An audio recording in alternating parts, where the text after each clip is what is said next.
Hey guys, I know I do a few videos on my rideshare experiences and stuff like that, but there are some days that are just really bad. It's like you want to be able to work every day 8 to 16 hours if you can do it, because then you'll make the big bucks at the end of the week.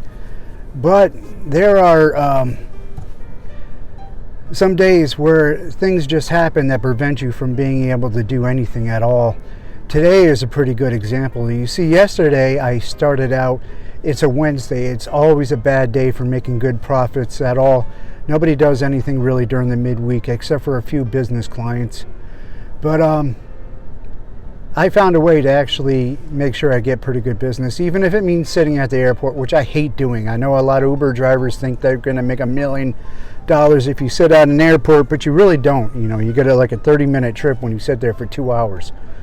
However, I've got diamond status, so I usually get bumped up the ladder. If I drop somebody off at the airport, I usually get somebody right away.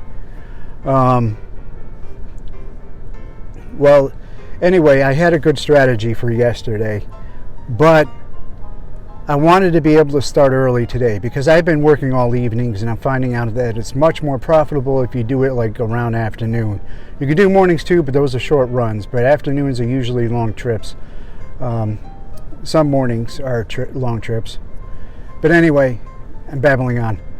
I wanted to be able to repeat it today and be able to make a pretty good check, since I had to take Tuesday off to be able to repair my own brakes and do my rotors and stuff.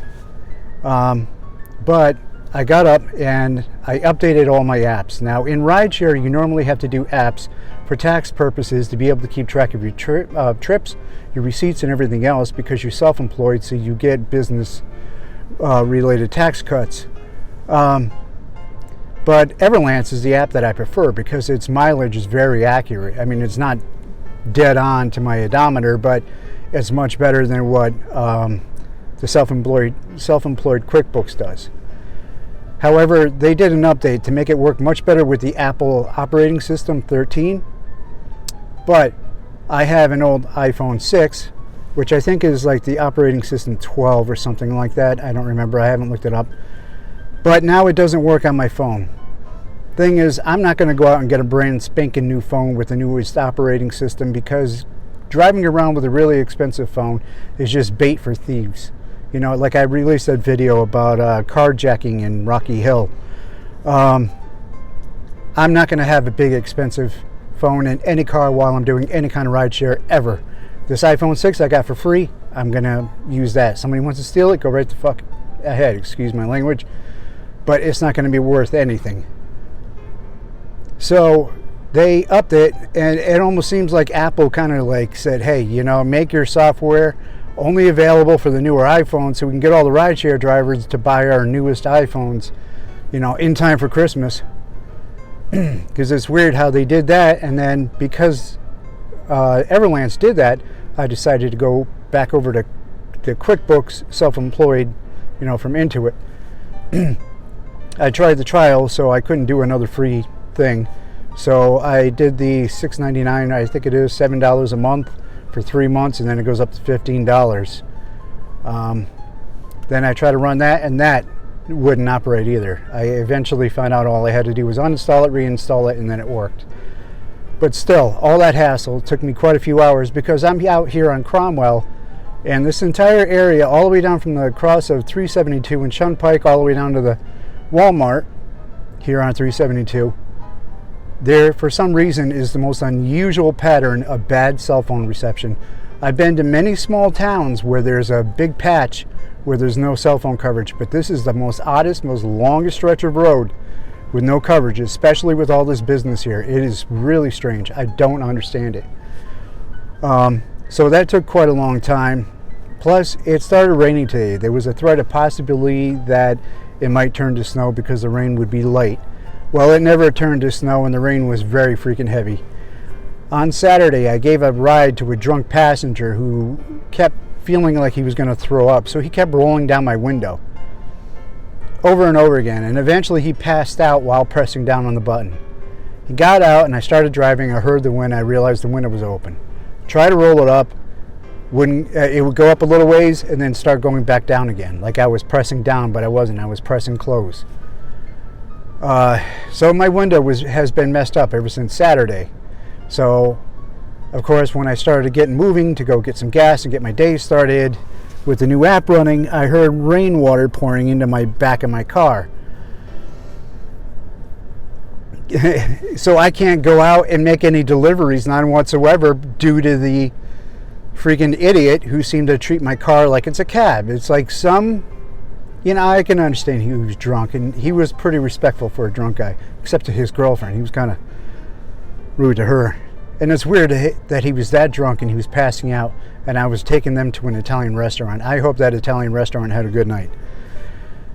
But my day has just been absolutely terrible. It's now going on to 9 o'clock, and I'm just now getting started. So I'm really going to have one of the worst weeks I've had in a long freaking time, because I had to take the Tuesday off to do my rotors and brakes.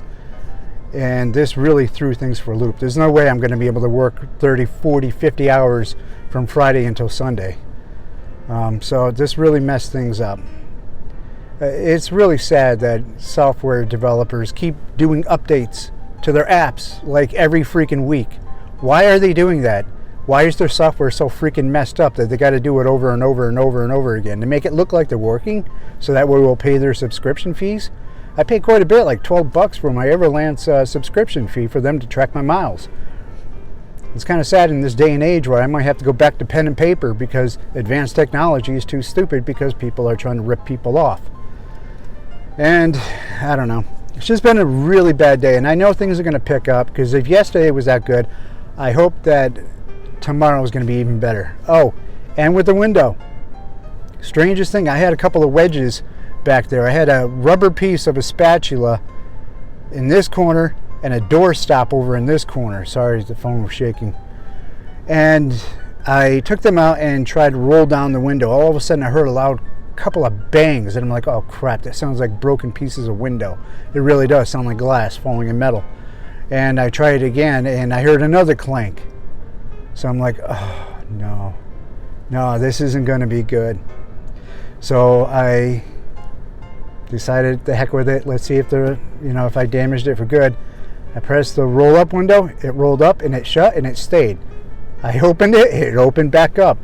Closed it, it closed fully, it's working fine now. I don't know what happened all this day, and apparently maybe he must have just shoved things down inside the window that blocked the track, because now it's working fine.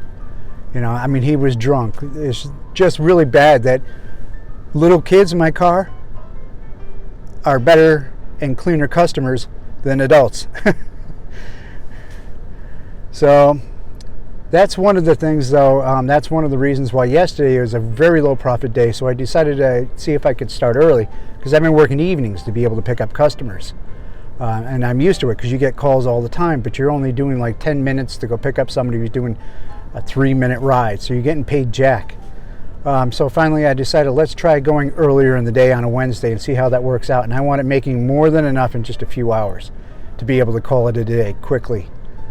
So, the seasons change. You can have a strategy one year, and the next year it changes drastically. So that's my rideshare story. I'll be getting back to my thrift videos this weekend. I'll be uploading my continuation of my thrift finds, and I got to get back to doing some more of the actual thrifting, being in the stores. I really like doing that. That's not what this channel was supposed to be about. My channel is called ToMy Lot. It's a play on my name. It's actually part of my name with just a couple letters taken out, and it's also supposed to look like to my lot, like welcome to my lot. Here's my lot, my home. Let me show you around. Let me show you to the parks. Let me show you to the hiking trails, things like that. It's kind of meant for people that don't live in Connecticut. But now I wish that nobody comes to Connecticut, because it's far too freaking expensive. Of all the most expensive states in the top 10, Connecticut is the tiniest little period dot of the entire list. It's so sad that they charge so much for such a tiny state that has absolutely no attraction and no tourist value now whatsoever. They're just doing the same mistake New Jersey did. Plop down a bunch of casinos, plop down some tolls, which they're adding, and I believe by next year, start taxing the hell out of food and property, tax cars that you buy one time, but you get taxed for it every single year. So you know what? Come here to visit. Don't live here. It's probably 20 years, I'd say. We're going to have a bunch of abandoned buildings. It's going to fall apart. It's too bad. Greed destroys everything, and greed, throughout history, we just keep letting it happen. So that's a rant, and a rant about a bad day in rideshare. So I'm going to end it now before I talk too damn long, which I already have. So see you guys in the next video, and I promise I'll upload more thrift videos by this weekend. Bye.